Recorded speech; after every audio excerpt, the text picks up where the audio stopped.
jako drago da se vidimo posle dugo vremena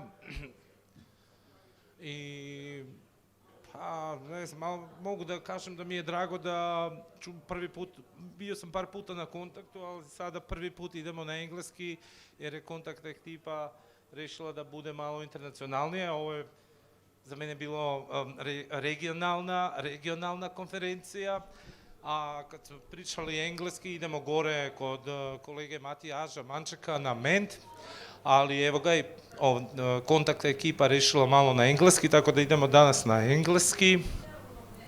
We are here with Fernando and Matias from Kino Šiška, and Fernando is a coordinator of the program Live Europe. He will explain what Live Europe is, but I will just shortly tell you that Live Europe is sort of like an organization network of concert venues across Europe. It was 16 venues from Europe, and last year they accepted 5 venues more. I'm very proud that MKC Skopje, I'm Vladica Mladenovski, by the way, from MKC Skopje. I didn't introduce myself, and we are part of Live Europe since last year, associate member, and from this year we are full members. So I think I don't know what else to add, but Fernando will explain what actually Live Europe is. For me personally, as a music program manager in MKC, it's very important that in near future Belgrade will become part of Live Europe network with some venue from here. I hope Elektropionir maybe, or Dom Omladine, I don't know. I heard a rumor that they will get one member more. Hi, in šta radiš Ilija? Ilija Duri. They will have a new member in 2024. Fernando will let us know more. Fernando, please. Thanks. Yeah, thanks, Graga, for the nice intro. Can we have our slides? I prepared some slides to make it a bit easier and a bit less monotone, hopefully. So yeah, I think Graga did a very good introduction of what Live Europe is. I will go a bit more in depth, telling you how Live Europe actually came to be. I will show you a little bit how the model works, the members, what we've been up to this past years with COVID, and also then wrap it up saying what our plans for the future are. So let's start with the very essence of Live Europe. So how did it come to be and why we created Live Europe? Oh, I can use this? Ah, perfect. Thank you. So Live Europe was born in 2014. Back then, 13 iconic venues all over Europe, led by Ancienne Belgique, which is the Brussels Music Temple. They came together and they noticed that there was really a big domination of Anglo-Saxon and local repertory in their programs. I think we all know this. When you visit, when you see a program of a big venue, it's very often US and UK bands are dominating it. And there was really a strong appetite to collaborate, to unite forces, and change this to basically have more European diversity in their programs. But of course, booking an emerging artist from uncharted territories, so from far away, let's say for Kino Šiška to bring in a rapper from Spain, it's very often a really high financial risk. You have the artist fee, and then of course you have the travel, accommodation, and so on and so on. And you just don't know how many tickets you're going to sell because perhaps this artist is not well established enough yet in your market. So this is how our bonus mechanism came to be. And important to say that Live Europe exists thanks to funding from the Creative Europe program of the European Union. Without this, we could not be here, and we could not have been doing our work this past 7 years. So how does it work exactly? Well, very simple. We have developed a bonus mechanism that is meant to be very simple and proportional, that basically rewards the venues for booking more emerging European artists from other countries. So for instance, for MKC in Skopje, to bring artists from Portugal, from Scandinavia, and so on and so on. And we distribute a financial envelope to them to do more of that. There's not a common roster, so there's not a limited name of artists that you can that the venues can book. This is very open, and why it's very open, to really allow the venues to use the financial mechanism as really a tool in their programming, and they know best what artists work for their public. But the artists should be should have some standards and limits still. Yeah. Yeah, indeed. So all we impose in between brackets is a criteria. So there's a criteria, and very short, this criteria is that the artist has to have less than 5 years of experience, counting from the first published work that they did, either a single, an EP, or an album. And following these criteria, the venues have really full freedom to choose which artists they book. So this is the 13 venues that I mentioned that started Live Europe. And over the years, well, here in 2016, Kinoshishka was our first edition when Live Europe started to expand.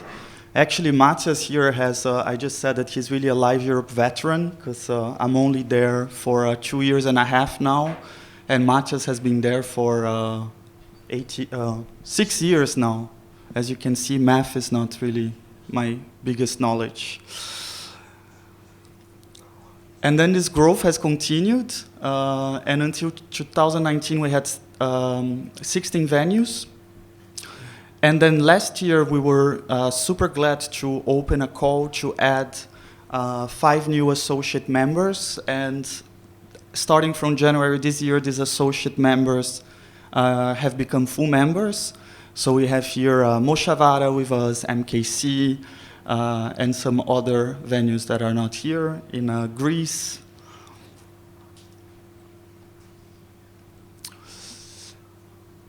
So over the 7 years, we have supported nearly 3,000 concerts from artists of all genres and all different countries. I'll show you how does this translate exactly to the venues. So out of these 3,000 concerts, of course, this is before COVID, asterisk before COVID. We saw that our venues before Live Europe started, so before 2014, our venues were booking 22 emerging artists from other countries other than their own.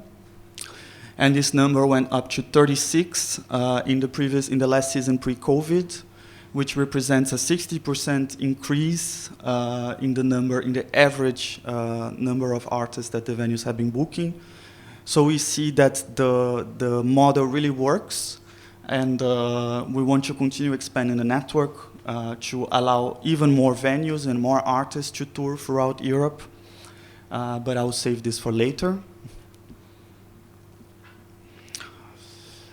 Then, of course, I painted you a very beautiful picture before COVID, but I think we have to talk about that because it really has had a huge impact on our sector, and of course also impacted our activities. We actually say that Corona was really a double penalty to Live Europe, because not only our music venues closed from night to day, but also artists could not tour. And until today, we still do not see the same level of artists touring as we had pre-COVID. But nonetheless, we didn't want to just throw in the towel and say we don't do nothing, because we also didn't know how long the pandemic was going to last.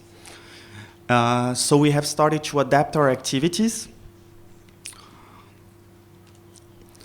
And this is just to give you an idea of what we've done in the previous season. So we have introduced a new program for residencies that lasted from 2020 to 2021. And this residencies program basically allowed a venue to bring in an artist from another country to spend at least a week in their premises and really use their premises the best way they saw for their career. So it could have been a rehearsal. Some of the venues have recording studios in-house, so the artists took the opportunity to record new material and so on and so on. We also did different campaigns. So we partner with the European Broadcasting Union to put in a cross-border celebration of Europe back in May 2021. And the idea was that each venue would record a mini showcase, and then the radios, part of the European Broadcasting Union, diffused this. Here in Serbia, RTS, the radio has taken part in this campaign. So I think it's the national radio. Yeah, the national. So it was really the national radios. And then we also developed a series of digital campaigns that promoted a total of 171 artists, which really allowed the venues to basically find new ways to promote emerging artists, to cross borders, basically in times when the actual physical borders were closed. So in total last year, we have supported 403 artists. So this is 2 times more than the number of concerts that the venues could organize.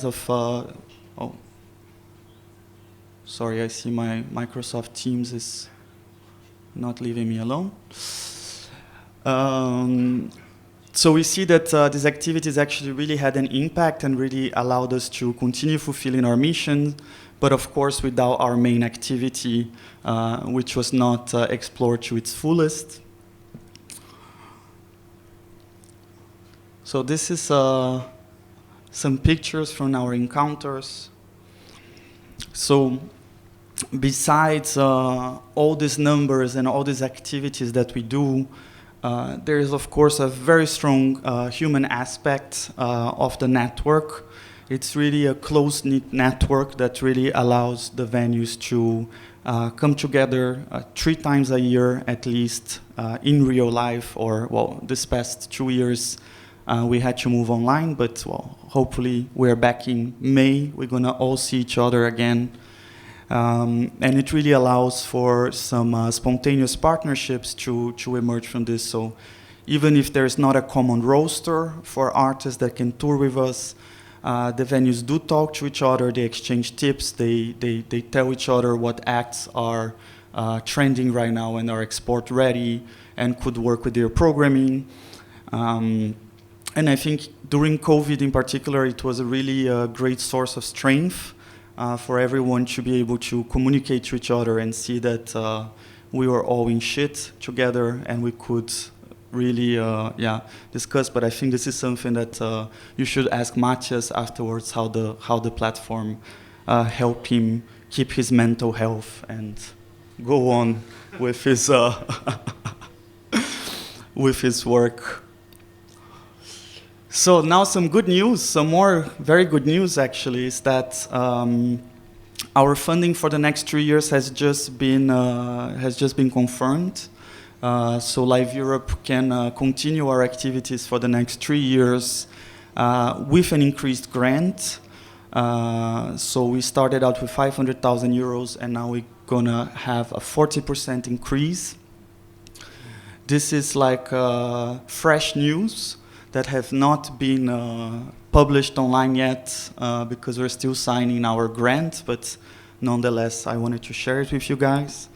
And the 5 associate members that we have added last year, including MKC, are now full members, and they can benefit from the bonus mechanism to book more acts. In line with the priorities of the EU and also burning issues for our society, we're going to have a stronger focus on sustainability and gender inclusion also. And on the sustainability part, we have developed a new slow mobility tool that I think Matthias was really one of the advocates for it, and yeah, it's something that the Commission really liked, by the way. And this new slow mobility tool will basically allow the Live Europe venues to collaborate with other venues in their region to set up small tours for the artists. So if you have an artist coming from far away, this artist doesn't just come for one single concert, but they can really do a few more dates around the venue. Yeah, and anchor themselves better in the territory also, of course. So now talking about the future. Ooh. Ah. So what do we want for the future? I think Graga already had teased that indeed we are adding a new venue in 2024.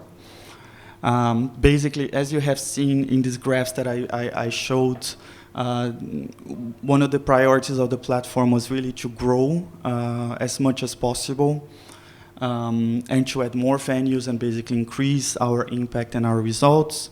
And we want to continue increasing. So in 2024, we're going to be 21 full venues. And hopefully in 2030, we will be maybe 10 venues more. And the idea is really to continue growing until we have at least one member per country. So the priority now, also in line with the Creative Europe program, with the guidelines of the Creative Europe program, is to have at least one representative per Creative Europe country. So the Creative Europe countries are not only countries in the European Union, it includes Serbia, it includes North Macedonia, it includes Albania, Montenegro. I think we are the only... We are the only non-EU country, I think. Makeca is the only non-EU. All the others are in EU, I think. Yeah. Yeah, apart from Norway, which is also not EU. Norway, it's their decision not to be part of EU. Indeed. Yeah. So I want to finish before we go into more a fluid discussion. Just to invite you guys, in case you are around Brussels or Lille in the north of France, we're going to be hosting an event on 12 and 13 May, so hosted by Ancienne Belgique and Aéronef, our two venues in Belgium and Lille and France. And you're most welcome to join if you're nearby for concerts, discussions, drinks, yeah, seeing your colleagues, some of them who are here already. So that's it from me, actually. Thanks a lot. Thank you, Fernando, for the presentation. So generally, Manček will tell us more regarding experience, because Kino Šiška was a member of Live Europe program for the past 6 years, I think. But in general, shortly, it's like they are supporting European non-national artists called INAS. It's emerging artists, like young bands, till 5 years of existence and not more than 3 albums. They are sort of encouraging the venues to book these bands, and they are lowering the risks of not selling tickets, or because it's a new unknown bands, by financial support directly from the program, from Live Europe. We are because we were associative member in the past years. Now we are now a full member, and now we start the program from February 2022. We are starting the program. The program should be labeled with Live Europe logo, and it should be announced. But it's a Live Europe program, and they are on the end of the year. You are doing. Manček will explain us more, because we are in the first year. So, Manček, welcome, and let us know shortly what's your experience of 6 years being member in Live Europe program. Hvala, Grga. Prvo, zdravo svima. Baš vas je lepo ponovo napokon vidjeti i družite se i biti u kontaktu i na kontaktu, tako da haven't just said hello, haven't objected to nothing you said, Fernando. So we're switching to English. Okay, so what do we do? Our experience with Live Europe as Kino Šiška? Yes. Just to explain to the okay. people, yeah. Live Europe has been a very positive experience for us. We started in 2016. We were contacted by the heads of Live Europe from Brussels and Saint Belgique because they showed the interest to expand the network to our region, especially. We were basically, it was idea of our dear friends and partners from Budapest, a great venue called A38, which were also, I think, have been one of the most active members of this network. At first, to be sincere, our impression was that maybe the functioning of the network was a little bit too vertical, so okay, it was very easy to use this fund, so book more bands which are fitting the criteria, so young bands from surrounding countries which are interesting, but maybe they don't have enough audience to make it financially viable, which was anyway positive, but we didn't see much of the collaboration among the venues members in terms of coordination, maybe to book the same bands, to organize them the tour of wider region and so on, which started to get more and more active and intense in the past years, and we've been seeing a very good progress in this, and I'm really excited to have new venues, especially in this region. So besides Mekece Skopje, there's sorry? Močvara, okay, nisam znao. Sorry, Močvara, nismo se još vidim, evo, neighboring sa country Močvare, to, yeah. Znači Soluna, ti si nas povezao znači sa Solunom, sa klubom. Principal Theater. Da. Yeah. I onda imamo još ekipu iz Posthof iz Linca i iz Bratislave Nova Cvernoka. Nova Crkva. So, okay, language jumping. So yes, and with this it comes more and more opportunities to really be have use for the artists themselves to be able to tour more around these places. Right now, this weekend, in the last weeks, we had the gig on Monday. We had a joint booking of a Romanian band called Balkan Taksim, who also did a great performance 3 years ago at Ment Ljubljana, our festival. So the initiative to book the shows came from one club, A38. They asked us, they asked our colleagues from Bratislava and Praga.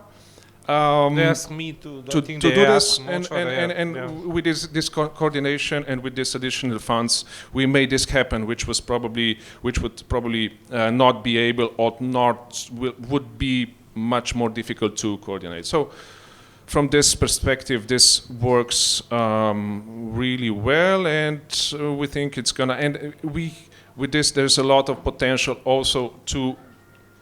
Especially now when there's more venues in this region, hopefully also some venue in Belgrade will someday could join. With this, there's also more potential for the artists of this region to have more exposure in the other parts of Europe. So besides actual shows, especially in the last 2 years, which have been, as we all know, handicapped. We were using these funds and possibilities to do digital versions of promoting the artists. So basically, following the idea with digital with other means, which also resulted to some programs and some content that was also then globally useful for a promotion of the artists from this region. And especially in this difficult time, this network really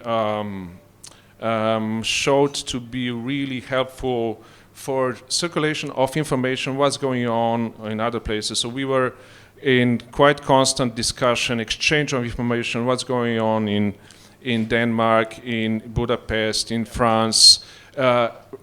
2 months ago or 1 month ago, when we were really stressed in Slovenia, okay, this COVID thing was showing to be ending kind of in the numbers, in the figures level, but there was no sign from the politics that they were following this development. So we had big shows coming up in March, and we needed a full capacity and so on and so on.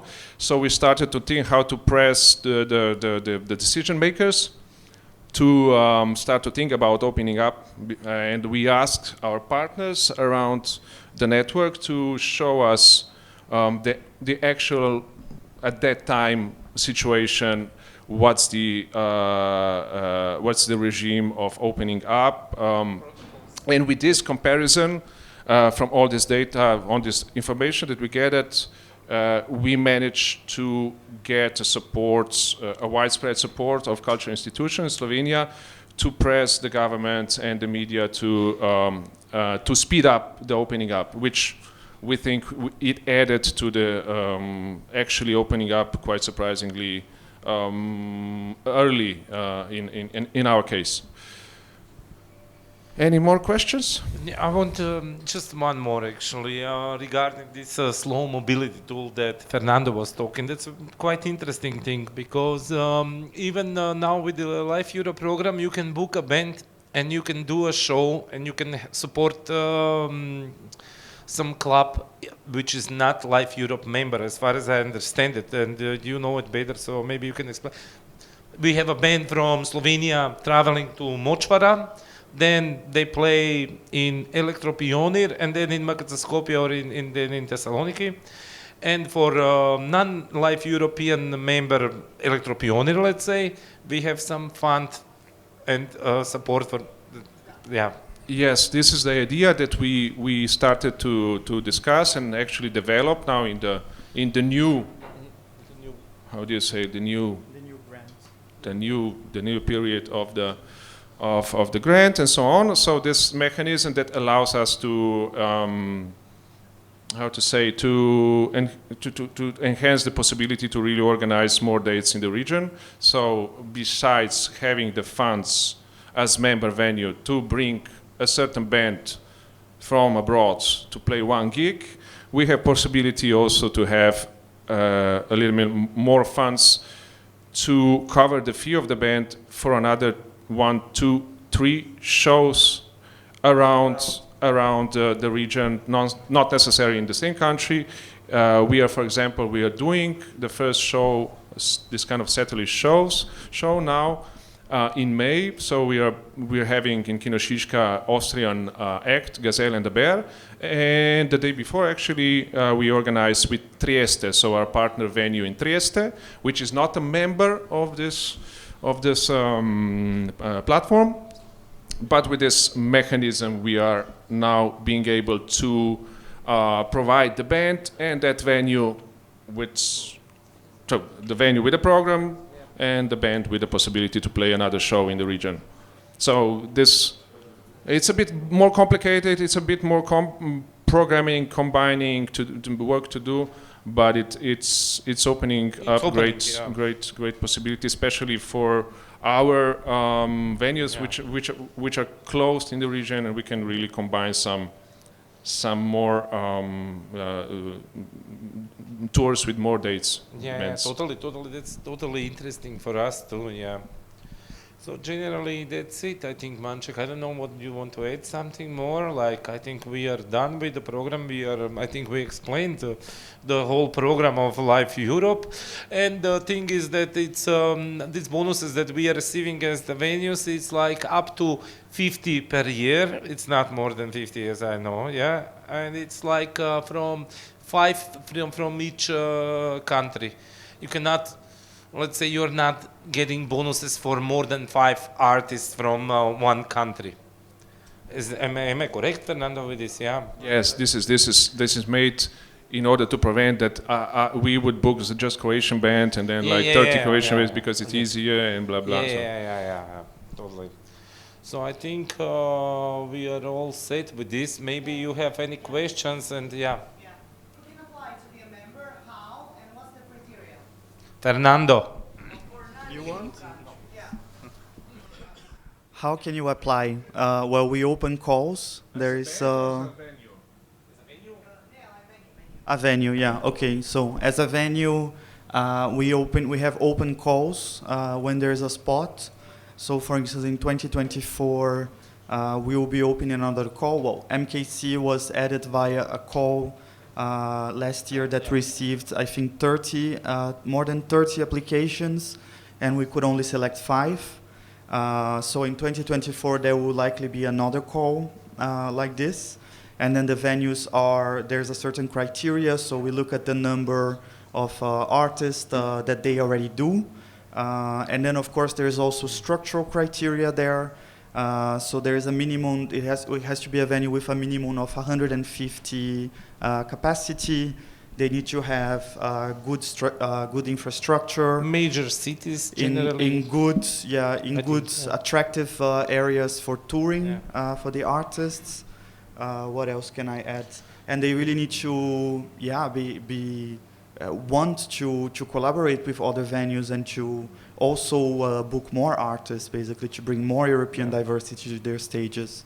I would summarize it like this. Yeah, they're asking for the list of the artists for the INAs, they call it, international, European non-national, for the past, I think, 2-3 years, the bands that played in your venue. And I think also there, I don't know, Fernando knows better, but also your collaboration with other venues. I think our criteria when we applied was to be in a major city, like to big cities, just that. Yeah, in an attractive cultural city. Maybe to add also that the venues really, the profile of the venues varies quite a lot. So we have anything from private clubs, private venues in Lisbon with a 400 capacity to a city-owned venue that's bigger, and then even the biggest venue is in Luxembourg and has a 6,000 capacity. So it's it varies a lot. It goes Rock Hall, yeah. It goes anything from 150 capacity to 6,000. And some of them also program other genres, like is the case of Shishka.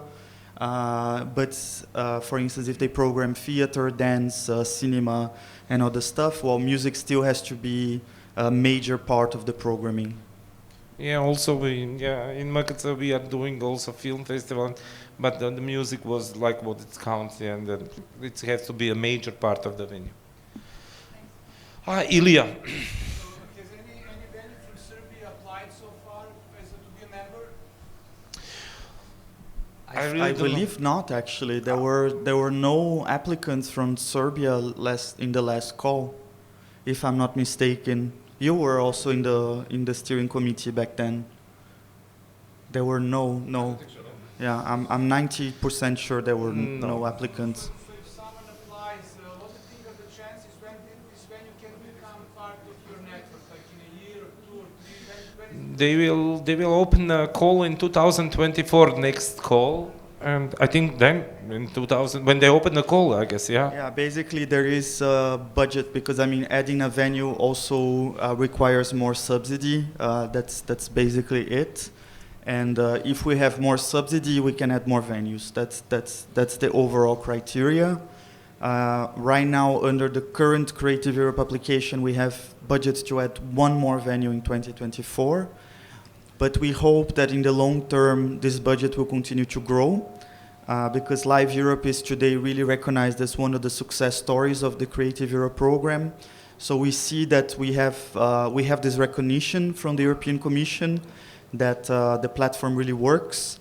And the European Commission also has launched a program a few years ago called the Music Moves Europe. And this is basically to study and see the feasibility of how they can better support the music sector from an EU level. So there are possibilities. We hope there will be possibilities that the budget will continue to increase, and we can have more venues in the long term. It's really the goal. Perhaps to add that our platform, the mechanism was inspired by the cinema network called Cinema Europa, and they do exactly that. And but they have existed for 50 years now, and today they have 1,000 members, so they have 1,000 cinemas. So imagine a Live Europe that maybe in 5-10 years can also have 1,000 venues throughout Europe and can help all these venues to bring more European diversity to their stage. Basically, that's the end goal in the really long term. But it's something that we need to mobilize and advocate for. Yeah. For Manche, how many bands per year before COVID did you book to this program? Approximately. Like Less, much less, because now it really is kind of like a very direct stimulative financial mechanism, which is basically functioning. More you book, more than you get from these funds. And also we are looking more into the option for, let's say, opening acts for bigger acts, not to be just necessarily local, which was previously the case, but we are trying to to combine then for those bigger acts who don't bring their own opening acts. We try to bring somebody from surrounding. So basically, it's Croatia, Serbia, Austria, Hungary, which is less travel expenses and makes it more viable. And also, we're getting, like, for example, especially Budapest, they're really active. We're getting direct. They're asking us, our colleagues from Budapest, we have this and that band, kind of like jazz, urban.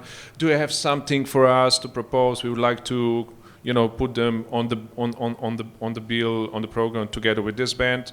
And we just had like 2 Slovenian bands now in this year, in January, and now recently playing because of this direct connection. So definitely much more, and we're adding. Especially now in the COVID periods, during the summertime, we extended our summer program in front of Kino Šiška in this kind of like cafe terrace place, which is it's more kind of like terrace stage, free of charge program twice per week, and we are adding local, aspiring, new coming artists, and this Live Europe level international artists who happen to be on tour around in the summertime. So it's really made us think more and more actively into searching, finding, and bringing this European artists, which before didn't have such exposure.